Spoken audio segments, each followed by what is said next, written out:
আমাদের ডক্টর ইউনূস সুতিদের প্রতিষ্ঠাতা ডক্টর ইউনূস ইসরায়েলের জন্য 100 কোটি টাকা দিয়েছেন। এই এটা শিরোনাম হিসেবে লাগবে মিডিয়ার বাইরে।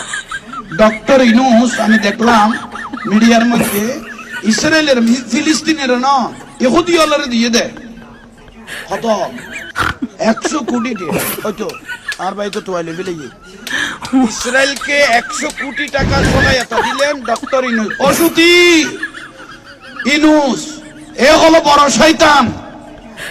এই গ্রামীণ ব্যাংকের টাকা লইরে অনেক স্বামীর গছ ছাড়া ওই দিয়ে এরকম অনেক বউ আছে, ঠিক না?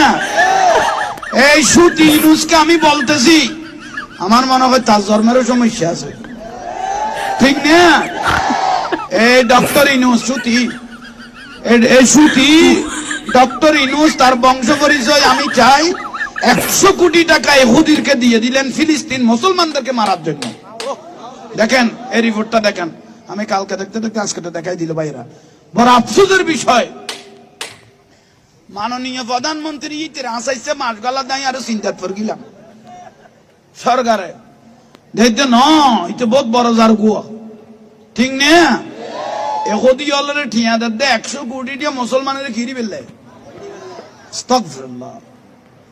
আতলাতে ইতেতে ইতার মা ফোড়া লই দিবে মুসলমান তো নল হয়, এটা তো কোনো বেতাল মিকেলান কোনো বেফোড়ার বেশ কমাইয়ে এবার তার মার বিবাহর আগের সন্তান, নইলে মুসলমানকে সহযোগিতা না করে ইহুদিদেরকে কেন সহযোগিতা করবেন? নিশ্চয়ই তার ধর্মের মধ্যে সমস্যা আছে, ঠিক না?